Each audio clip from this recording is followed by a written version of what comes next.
अपने बच्चों को हम शिक्षा दिलाते हैं कि वो अच्छे संस्कारों का अर्जन करें।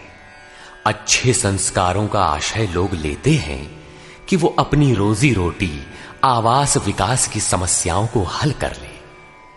ईश्वर की ओर किसी का ध्यान ही नहीं है। किसी किसी के पास इतना कुछ है कि प्रभु को पुकारने की आवश्यकता ही नहीं समझता। किंतु ये सब कुछ पार्थिव ही तो है। न चाहते हुए भी सारा वैभव यहीं छोड़ जाना पड़ता है। ऐसी स्थिति में ईश्वर की पहचान ही एकमात्र संबल है, जिसे प्रदान कर रहा है यथार्थ गीता का ये कैसेट प्रसारण।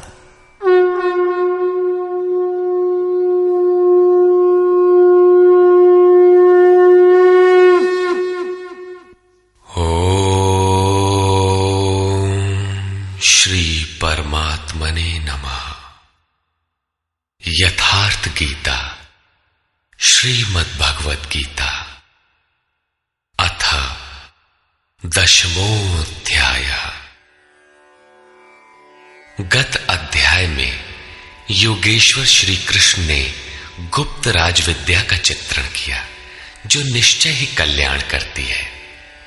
10वें अध्याय में उनका कथन है कि महाबाहु अर्जुन, मेरे परम रहस्य युक्त वचन को फिर भी सुन। यहां उसी को दूसरी बार कहने की आवश्यकता क्या है? वस्तुतः साधक को पूर्ति पर्यंत खतरा है। ज्यों ज्यों वो स्वरूप में ढलता जाता है, प्रकृति के आवरण सूक्ष्म होते जाते हैं, नए नए दृश्य आते हैं। उसकी जानकारी महापुरुष ही देते रहते हैं, वो नहीं जानता। यदि वे मार्गदर्शन करना बंद कर दे तो साधक स्वरूप की उपलब्धि से वंचित रहेगा। जब तक वो स्वरूप से दूर है, तब तक सिद्ध है कि प्रकृति का कोई न कोई आवरण बना है। फिसलने लड़खड़ाने की संभावना बनी रहती है। अर्जुन शरणागत शिष्य है। उसने कहा था, शिष्यस्तेहं शाधिमाम त्वाम प्रपन्नम। भगवान, मैं आपका शिष्य हूं, आपकी शरण हूं, मुझे संभालिए।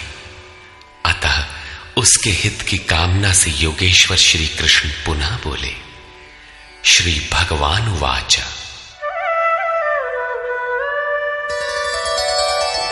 भूय एव महाबाहो शृणु मे परमं वचः यत्तेऽहं प्रीयमाणाय वक्ष्यामि हितकाम्यया। महाबाहु अर्जुन, मेरे परम प्रभाव युक्त वचन को पुनः सुन, जो मैं तुझ अतिशय प्रेम रखने वाले के हित की इच्छा से कहूंगा। न मे विदुः सुरगणाः प्रभवं न महर्षयः अहमादिर्हि देवानां महर्षीणां च सर्वशः। अर्जुन, मेरी उत्पत्ति को न देवता लोग जानते हैं और न महर्षिगण ही जानते हैं। श्री कृष्ण ने कहा था, जन्म कर्म च मे दिव्यम। मेरा वो जन्म और कर्म अलौकिक है, इन चर्म चक्षुओं से देखा नहीं जा सकता। इसलिए मेरे उस प्रकट होने को देव और महर्षि स्तर तक पहुंचे हुए लोग भी नहीं जानते। मैं सब प्रकार से देवताओं और महर्षियों का आदि कारण हूं।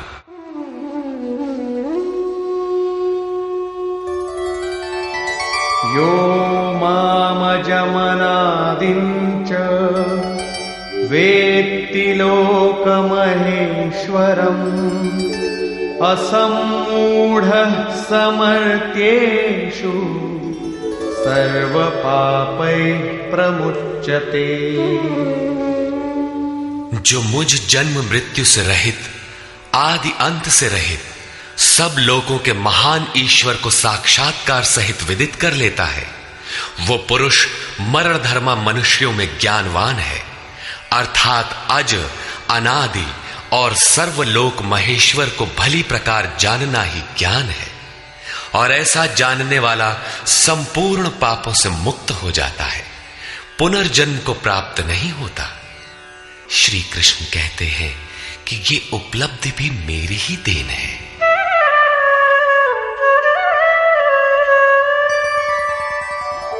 बुद्धिर्ज्ञानमसम्मोहः क्षमा सत्यं दमः शमः सुखं दुःखं भवो भावो भयं चाभयमेव च। अर्जुन, निश्चयात्मिका बुद्धि, साक्षात्कार सहित जानकारी, लक्ष्य में विवेक पूर्वक प्रवृत्ति, क्षमा, शाश्वत सत्य, इंद्रियों का दमन, मन का शमन, अंतःकरण की प्रसन्नता, चिंतन पथ के कष्ट, परमात्मा की जागृति, स्वरूप की प्राप्ति काल में सर्वस्व का विलय, इष्ट के प्रति अनुशासनात्मक भय और प्रकृति से निर्भयता तथा अहिंसा समता तुष्टिः तपोदानं यशो यशः भवन्ति भावा भूतानां मत्त एव पृथग्विधाः। अहिंसा अर्थात अपने आत्मा को अधोगति में न पहुंचाने का आचरण, समता जिसमें विषमता न हो, संतोष मन सहित इंद्रियों को लक्ष्य के अनुरूप तपाना, दान अर्थात सर्वस्व का समर्पण, भगवत पथ में मान अपमान का सहन। इस प्रकार प्राणियों के उपर्युक्त भाव मुझसे ही होते हैं। ये सभी भाव दैवी चिंतन पद्धति के लक्षण हैं। इनका अभाव ही आसुरी संपद है।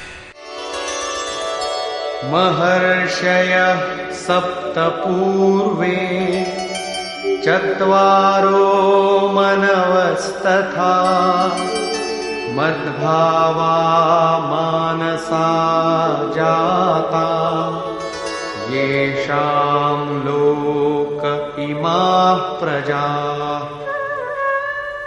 सप्तर्षि अर्थात योग की 7 क्रमिक भूमिकाएं अर्थात शुभेच्छा, सुविचारणा, तनुमानसा, सत्वापत्ति, असंसक्ति, पदार्था भावना और तुर्यगा तथा इनके अनुरूप अंतःकरण चतुष्टय अर्थात मन, बुद्धि, चित्त और अहंकार, उसके अनुरूप मन जो मेरे में भाव वाला है, ये सब मेरे ही संकल्प से अर्थात मेरी प्राप्ति के संकल्प से तथा जो मेरी ही प्रेरणा से होते हैं, दोनों एक दूसरे के पूरक हैं, उत्पन्न होते हैं।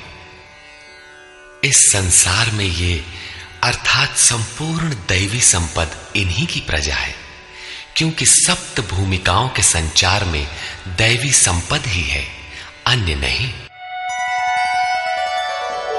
एतां विभूतिं योगं च मम यो वेत्ति तत्वतः सोऽविकम्पेन योगेन युज्यते नात्र संशयः। जो पुरुष योग की और मेरी उपर्युक्त विभूतियों को साक्षात्कार के साथ जानता है, वो स्थिर ध्यान योग द्वारा मुझ में एक ही भाव से स्थित होता है। इसमें कुछ भी संशय नहीं है। जिस प्रकार वायु रहित स्थान में रखे दीपक की लौ सीधी जाती है, कंपन नहीं होता, योगी के जीते हुए चित्त की यही परिभाषा है। प्रस्तुत श्लोक में अविकंपेन शब्द इसी आशय की ओर संकेत करता है। अहं सर्वस्य प्रभवो मत्तः सर्वं प्रवर्तते इति मत्वा भजन्ते मां बुधा भाव समन्विता। मैं संपूर्ण जगत की उत्पत्ति का कारण हूं, मुझसे ही संपूर्ण जगत चेष्टा करता है। इस प्रकार मानकर श्रद्धा और भक्ति से युक्त विवेकी जन मेरा निरंतर भजन करते हैं। तात्पर्य यह है कि योगी द्वारा मेरे अनुरूप जो प्रवृत्ति होती है उसे मैं ही किया करता हूं, वो मेरा ही प्रसाद है। कैसे है इसे पीछे स्थान स्थान पर बताया जा चुका है। वे निरंतर भजन किस प्रकार करते हैं, इस पर कहते हैं,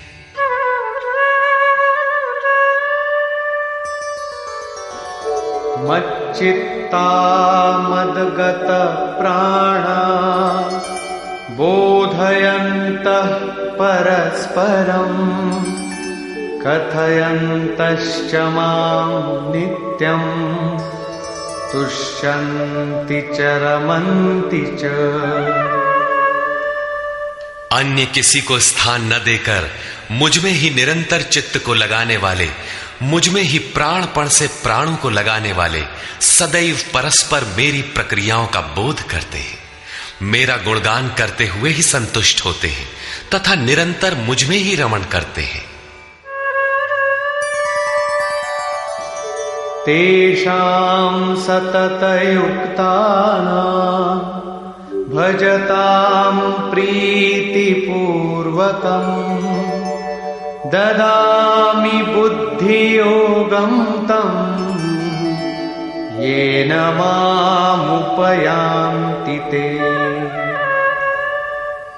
निरंतर मेरे ध्यान में लगे हुए तथा प्रेम पूर्वक भजने वाले उन भक्तों को मैं वो बुद्धि योग अर्थात योग में प्रवेश वाली बुद्धि देता हूं जिससे वे मुझे प्राप्त होते हैं, अर्थात योग की जागृति ईश्वर की देन है। वो अव्यक्त पुरुष महापुरुष योग में प्रवेश दिलाने वाली बुद्धि कैसे देता है?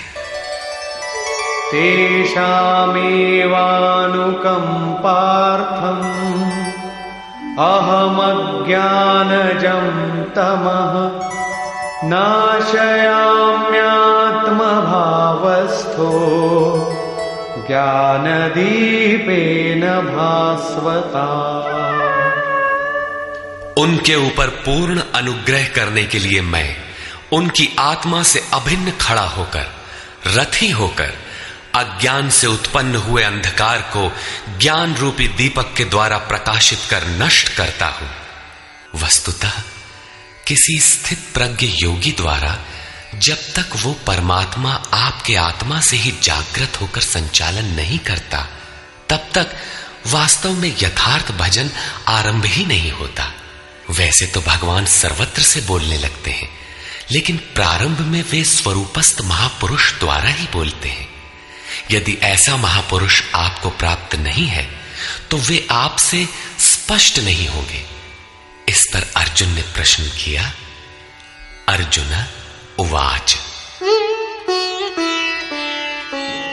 परम ब्रह्म परम धाम पवित्रं परमं भवान् पुरुषं शाश्वतं दिव्यम् आदिदेवमजं विभुम् आहुस्त्वामृषयः सर्वे देवर्षिर्नारदस्तथा असितो देवलो व्यासः स्वयं चैव ब्रवीषि मे। भगवान, आप परब्रह्म, परम धाम तथा परम पवित्र हैं, क्योंकि आपको सभी ऋषिगण सनातन, दिव्य पुरुष, देवों का भी आदि देव, अजन्मा और सर्वव्यापी कहते हैं। परम पुरुष, परम धाम का ही पर्याय दिव्य पुरुष, अजन्मा आदि शब्द है। देवर्षि नारद, असित, देवल, व्यास तथा स्वयं आप भी मुझसे वही कहते हैं। अर्थात पहले भूतकालीन महर्षि कहते हैं, अब वर्तमान में जिनकी संगत उपलब्ध है, नारद, देवल, असित और व्यास का नाम लिया, जो अर्जुन के समकालीन थे, अर्थात सत्पुरुषों की संगति अर्जुन को प्राप्त थी। आप भी वही कहते हैं। अतः सर्वमेतद्ऋतं मन्ये यन्मां वदसि केशव न हि ते भगवन् व्यक्तिं विदुर्देवान दानवाः। हे केशव, जो कुछ भी आप मेरे लिए कह रहे हैं वो सब मैं सत्य मानता हूं। आपके व्यक्तित्व को न देवता और न दानव ही जानते हैं। स्वयमेवात्मनात्मानं वेत्थत्वं पुरुषोत्तम भूतभावन भूतेश देवदेव जगत्पते।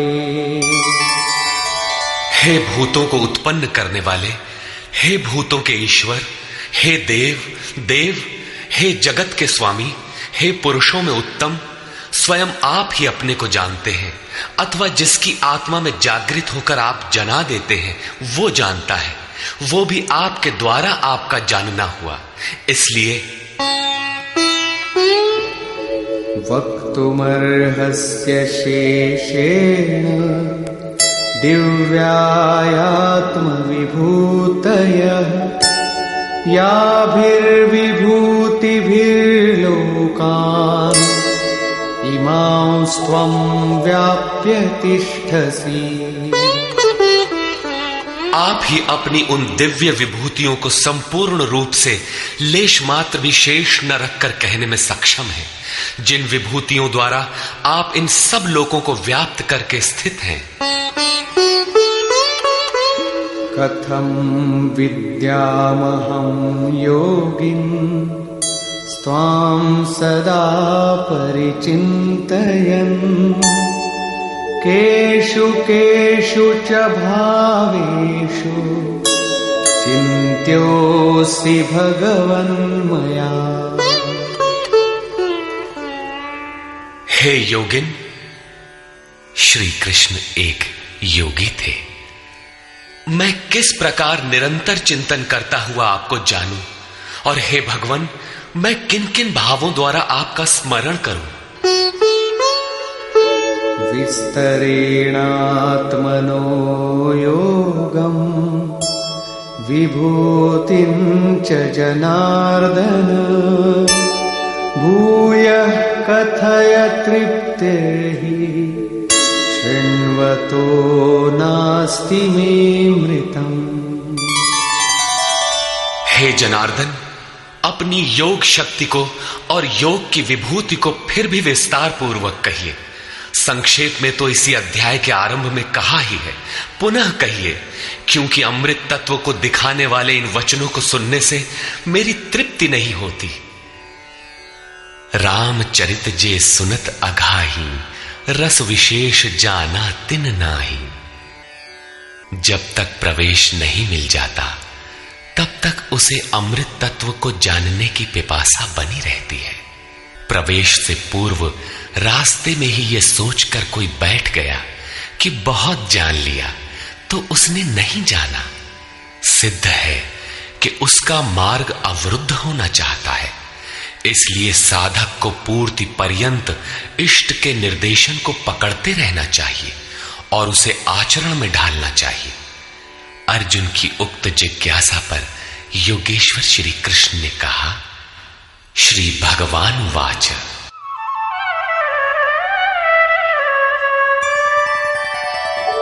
हन्तते कथयिष्यामि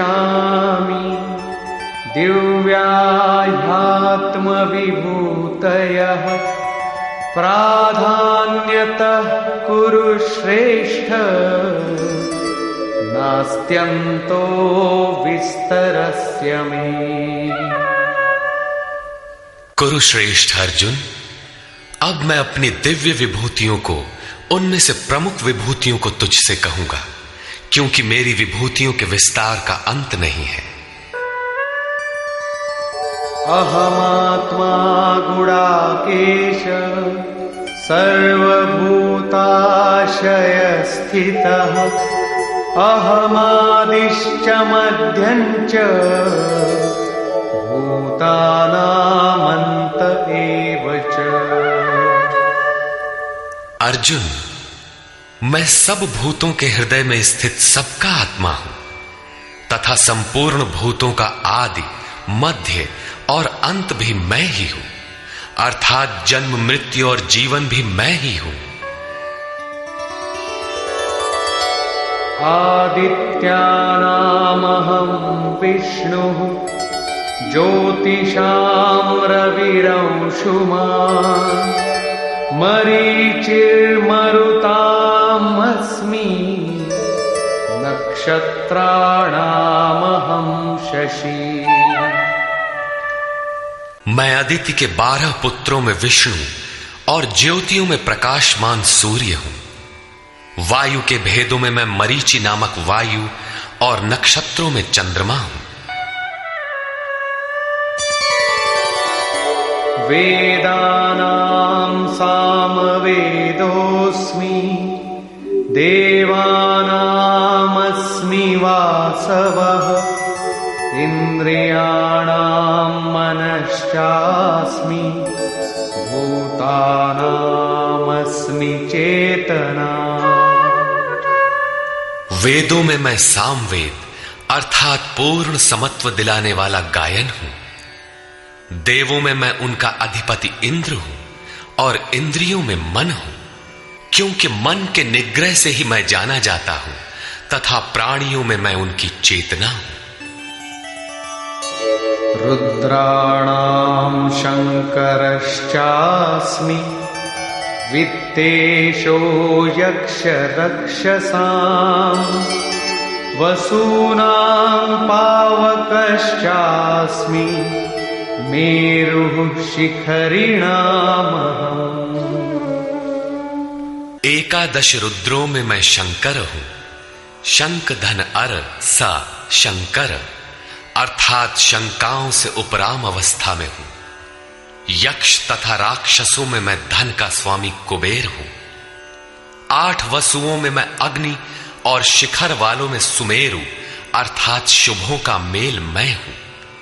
वही सर्वोपरि शिखर है, न कि कोई पहाड़ी। वस्तुतः ये सब योग साधना के प्रतीक है, यौगिक शब्द है। पुरोधसांच मुख्यं मां विद्धि पार्थ बृहस्पतिं सेनानीनामहं स्कन्दः सरसामस्मि सागरः।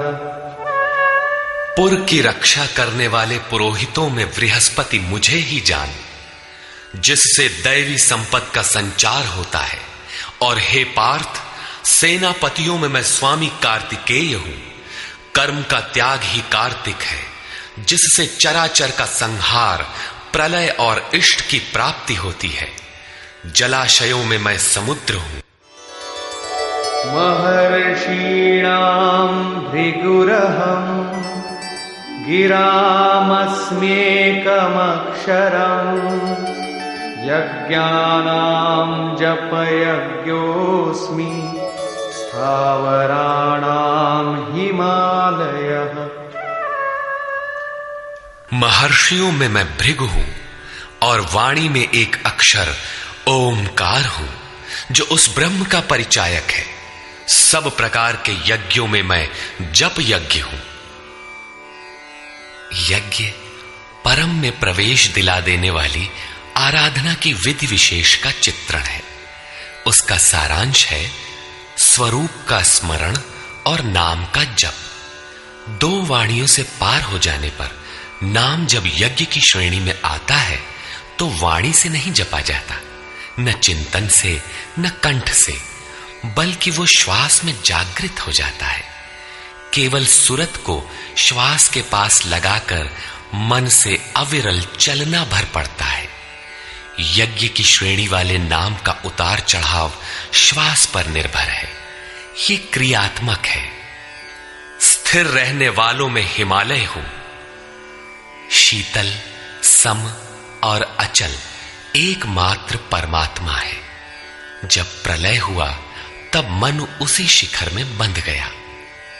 अचल, सम और शांत ब्रह्म का प्रलय नहीं होता, उस ब्रह्म की पकड़ मैं हूं।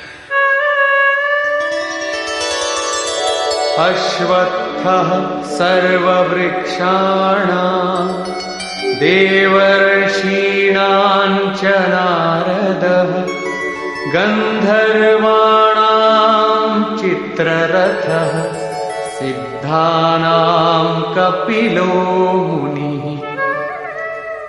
सब वृक्षों में मैं अश्वत्थ हूं। अश्व कल तक भी जिसके रहने की गारंटी नहीं दी जा सकती, ऐसा ऊर्ध्व मूलधः शाखम अश्वत्थ। ऊपर परमात्मा जिसका मूल है, नीचे प्रकृति जिसकी शाखाएं हैं, ऐसा संसार ही एक वृक्ष है जिसे पीपल की संज्ञा दी गई है। सामान्य पीपल का वृक्ष नहीं कि पूजा करने लगे। इसी पर कहते हैं कि वो मैं हूं और देवर्षियों में मैं नारद हूं। नाद रंध्रः स नारद। दैवी संपद इतनी सूक्ष्म हो गई कि स्वर में उठने वाली ध्वनि अर्थात नाद पकड़ में आ जाए, ऐसी जागृति मैं हूं। गंधर्वों में मैं चित्ररथ हूं अर्थात गायन अर्थात चिंतन करने वाली प्रवृत्तियों में जब स्वरूप चित्रित होने लगे, वो अवस्था विशेष मैं हूं। सिद्धों में मैं कपिल मुनि हूं। काया ही कपिल है। इसमें जब लव लग जाए, उस ईश्वरीय संचार की अवस्था मैं हूं। उच्चैः श्रवसमश्वानां विद्धि माममृतोद्भवम् ऐरावतं गजेन्द्राणां नराणां च नराधिपम्। घोड़ों में मैं अमृत से उत्पन्न होने वाला उच्चैः श्रवा नामक घोड़ा हूं। दुनिया में हर वस्तु नाशवान है, आत्मा ही अजर अमर अमृत स्वरूप है। इस अमृत स्वरूप से जिसका संचार है, वो घोड़ा मैं हूं। घोड़ा गति का प्रतीक है। आत्म तत्व को ग्रहण करने में मन जब उधर गति पकड़ता है, घोड़ा है। ऐसी गति मैं हूं। हाथियों में ऐरावत नामक हाथी मैं हूं। मनुष्यों में राजा मुझको जान। वस्तुतः महापुरुष ही राजा है, जिसके पास अभाव नहीं है। आयुधानामहं वज्रं धेनूनामस्मि कामधुक् प्रजनश्चास्मि कन्दर्पः सर्पाणामस्मि वासुकी। शस्त्रों में मैं वज्र हूं, गायों में कामधेनु हूं। कामधेनु कोई ऐसी गाय नहीं है जो दूध के स्थान पर मनचाहा व्यंजन परसती हो। ऋषियों में वशिष्ठ के पास कामधेनु थी। वस्तुतः गो इंद्रियों को कहते हैं। इंद्रियों का संयत होना इष्ट को वश में रखने वाले में पाया जाता है। जिसकी इंद्रियां ईश्वर के अनुरूप स्थिर हो जाती हैं, उसके लिए उसी की इंद्रियां कामधेनु बन जाती है। फिर तो जो इच्छा करी हऊ मन माही, हरि प्रसाद कछु दुर्लभ नाही। उसके लिए कुछ भी दुर्लभ नहीं रहता। प्रजनन करने वालों में नवीन स्थितियों को प्रकट करने वाला मैं हूं। प्रजनन, एक तो लड़का बाहर पैदा किया जाता है। चराचर में रात दिन पैदा ही होते हैं। चूहे चींटी रात दिन करते हैं ऐसा नहीं, बल्कि एक स्थिति से दूसरी स्थिति, इस प्रकार वृत्तियों का परिवर्तन होता है। वो परिवर्तित स्वरूप मैं हूं। सर्पों में मैं वासुकी हूं। अनन्तश्चास्मि नागानां वरुणो यादसामहम् पितॄणामर्यमा चास्मि यमः संयमतामहम्। नागों में मैं अनंत अर्थात शेष नाग हूं। वैसे तो ये कोई सर्प नहीं है। गीता की समकालीन पुस्तक श्रीमद् भागवत में इसके रूप की चर्चा है कि इस पृथ्वी से 30,000 योजन की दूरी पर उस परमात्मा की वैष्णवी शक्ति है, जिसके सिर पर यह पृथ्वी सरसों के दाने की तरह भार रहित टिकी है। उस युग में योजन का पैमाना चाहे जो रहा हो, फिर भी यह पर्याप्त दूर है। वस्तुतः ये आकर्षण शक्ति का चित्रण है। वैज्ञानिकों ने जिसे ईथर माना है। ग्रह उपग्रह सभी उसी शक्ति के आधार पर टिके हैं। उस शून्य में ग्रहों का कोई भार भी नहीं है। वो शक्ति सर्प की कुंडली की तरह सभी ग्रहों को लपेटे है। यही है वो अनंत, जिससे पृथ्वी धारण की जाती है। श्री कृष्ण कहते हैं, ऐसी ईश्वरीय शक्ति मैं हूं। जलचरों में उनका अधिपति वरुण हूं तथा पितरों में अर्यमा हूं। अहिंसा, सत्य, अस्तेय, ब्रह्मचर्य और अपरिग्रह 5 यम हैं। इनके पालन में आने वाले विकारों को काटना अरह है। विकारों के शमन से पितृ अर्थात भूत संस्कार तृप्त होते हैं, निवृत्ति प्रदान कर देते हैं। शासन करने वालों में मैं यमराज हूं अर्थात उपर्युक्त यमों का नियामक हूं।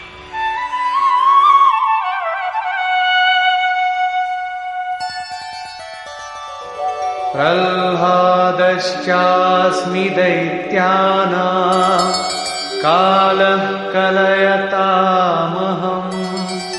मृगाणां च मृगेन्द्रोऽहम् वैनतेयश्च पक्षिणाम्। मैं दैत्यों में प्रहलाद हूं, पर आह्लाद, पर के लिए आह्लाद।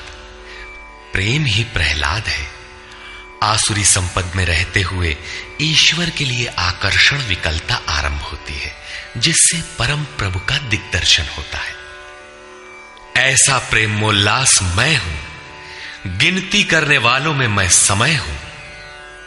1, 2, 3, 4 ऐसी गिनती या क्षण, घड़ी, दिन, पक्ष, मास इत्यादि नहीं, बल्कि ईश्वर के चिंतन में लगा हुआ समय मैं हूं। यहां तक कि जागत में सुमिरन करे, सोवत में लव लाए। अनवरत चिंतन में समय मैं हूं। पशुओं में मृगराज, योगी भी मृधन ग अर्थात योग रूपी जंगल में गमन करने वाला है। तथा पक्षियों में गरुड़ मैं हूं। ज्ञान ही गरुड़ है। जब ईश्वरीय अनुभूति आने लगती है, तब यही मन अपने आराध्य भगवान की सवारी बन जाता है। और जब यही मन संशय से युक्त है, तब सर्प होता है, डसता रहता है, योनियों में फेंकता है। गरुड़ विष्णु की सवारी है। जो सत्ता विश्व में अणु रूप से संचारित है, ज्ञान संयुक्त मन उसे अपने में धारण करता है, उसका वाहक बनता है। श्री कृष्ण कहते हैं, इष्ट को धारण करने वाला मन मैं हूं।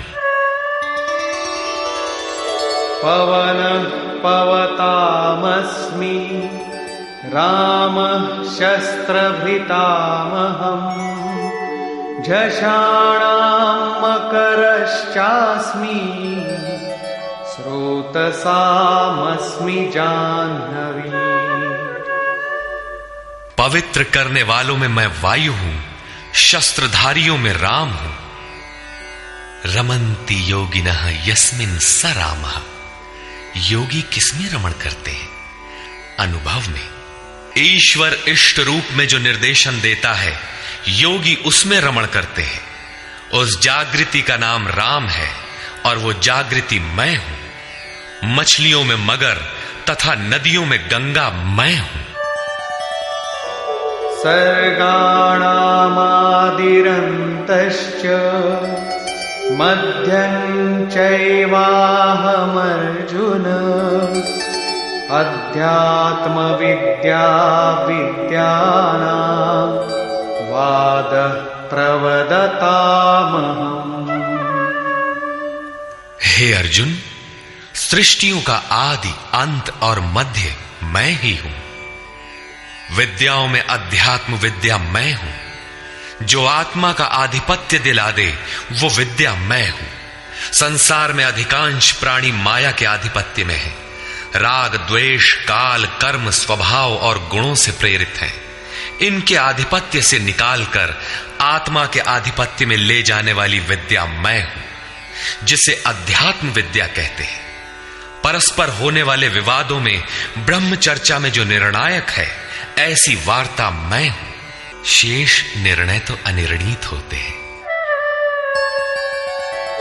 अक्षराणामकारोऽस्मि द्वन्द्व सामासिकस्य च अहमेवाक्षयः कालो धाताहं विश्वतो मुखः। मैं अक्षरों में आकार, ओमकार तथा समासों में द्वंद्व नामक समास हूं। अक्षय काल मैं हूं।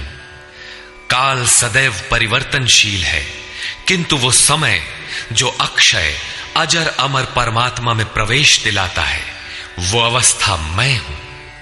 विराट स्वरूप अर्थात सर्वत्र व्याप्त, सबको धारण पोषण करने वाला भी मैं ही हूं।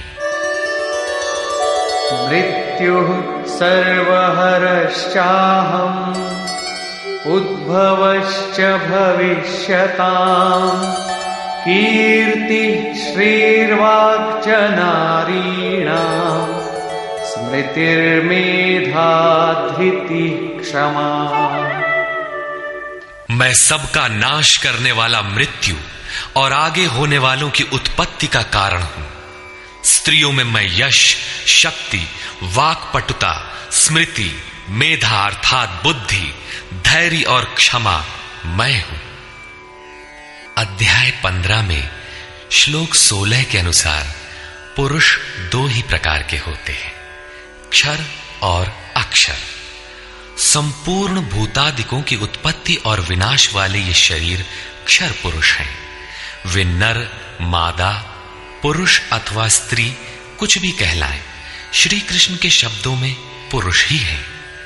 दूसरा है अक्षर पुरुष, जो कूटस्थ चित्त के स्थिर काल में देखने में आता है। यहां भी बुद्धि इत्यादि स्त्रियों के ही गुण बताए गए। क्या इन सद्गुणों की आवश्यकता पुरुषों के लिए नहीं है? कौन ऐसा पुरुष है जो श्रीमान, कीर्तिवान, वक्ता, स्मरण शक्ति संपन्न, मेधावी, धैर्यवान और क्षमावान नहीं बनना चाहता? बौद्धिक स्तर पर कमजोर लड़कों में इन्हीं गुणों का विकास करने के लिए माता पिता पढ़ाई की अतिरिक्त व्यवस्था करते हैं। यहां कहते हैं कि ये लक्षण केवल स्त्रियों में पाए जाते हैं। अतः आप विचार कर देखें कि स्त्री कौन है। वस्तुतः आपके हृदय की प्रवृत्ति ही नारी है। उसमें इन गुणों का संचार होना चाहिए। इन गुणों को धारण करना स्त्रीलिंग पुल्लिंग सबके लिए उपयोगी है।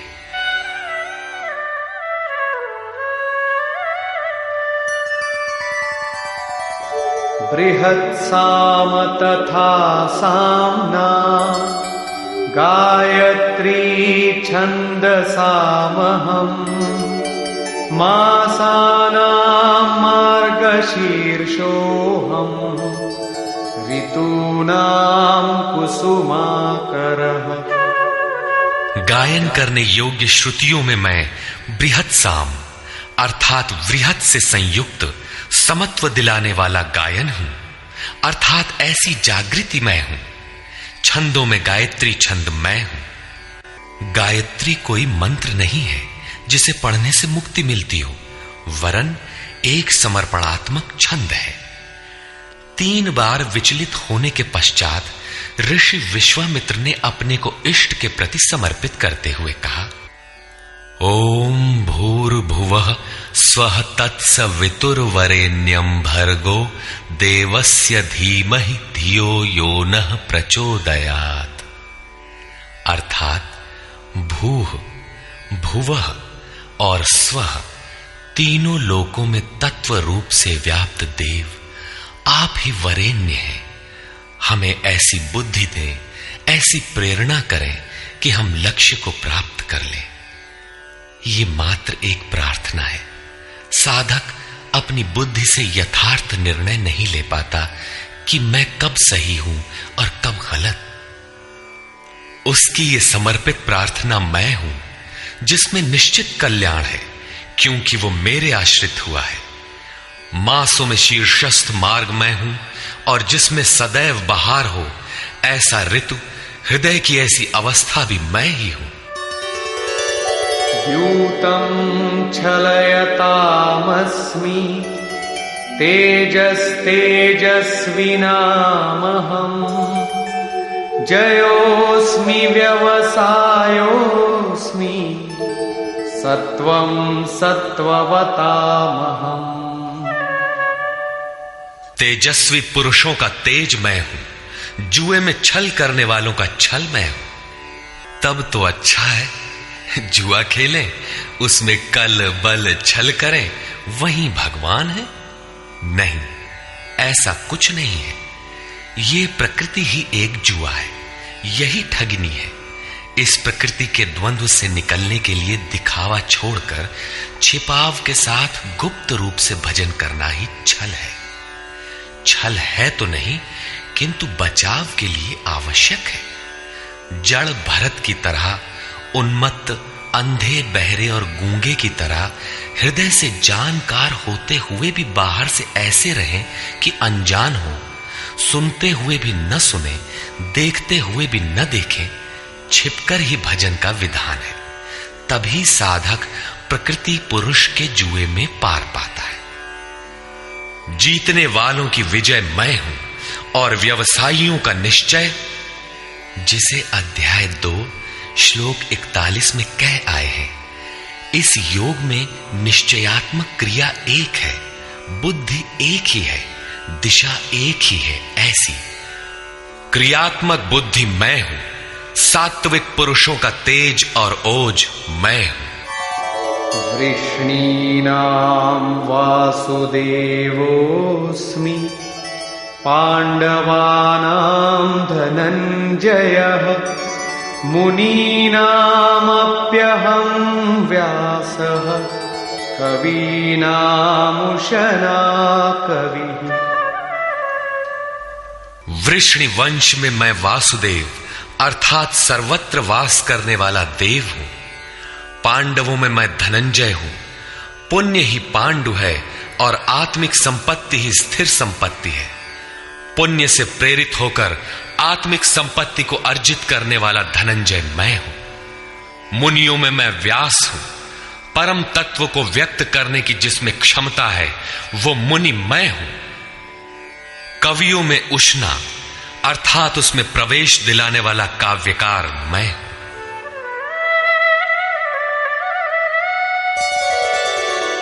दंडोदमयतामस्मि, नीतिरस्मि जिगीषताम्, मौनं चैवास्मि गुह्यानां, ज्ञानं ज्ञानवतामहम्।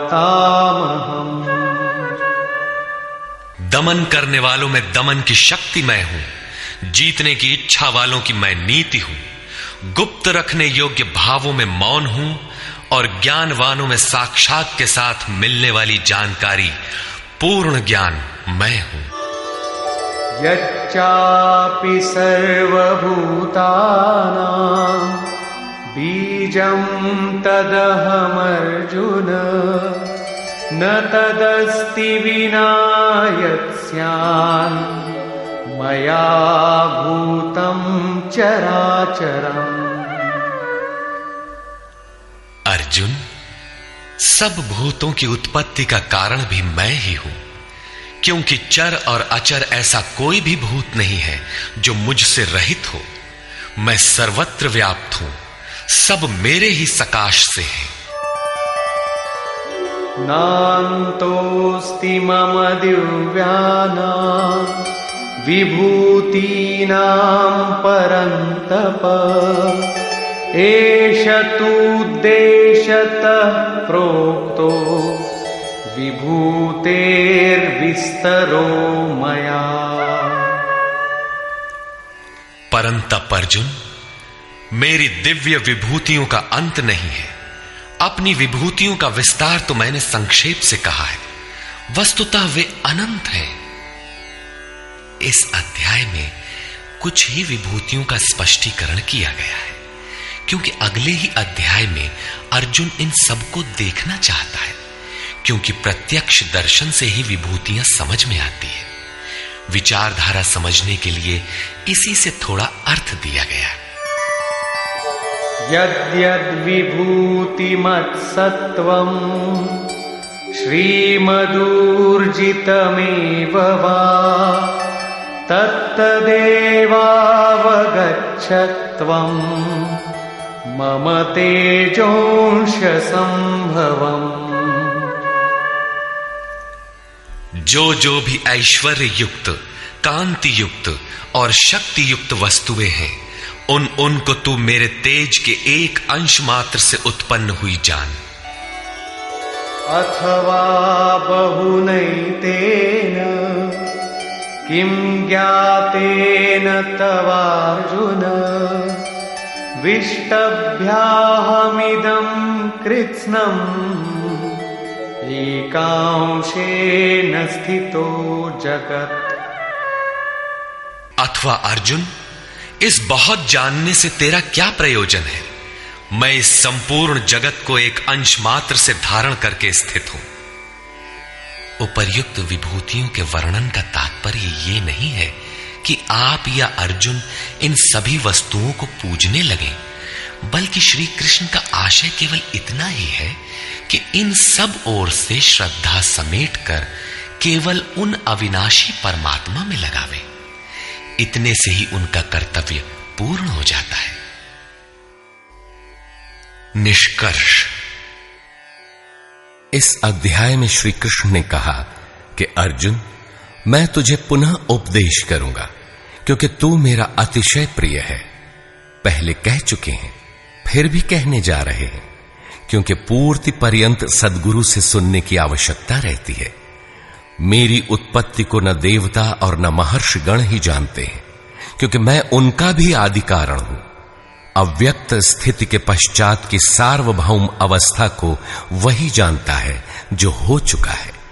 जो मुझ अजन्मा, अनादि और संपूर्ण लोकों के महान ईश्वर को साक्षात्कार सहित जानता है, वही ज्ञानी है। बुद्धि, ज्ञान, असम्मूढ़ता, इंद्रियों का दमन, मन का शमन, संतोष, तप, दान और कीर्ति के भाव अर्थात दैवी संपत्ति के उक्त लक्षण मेरी देन है।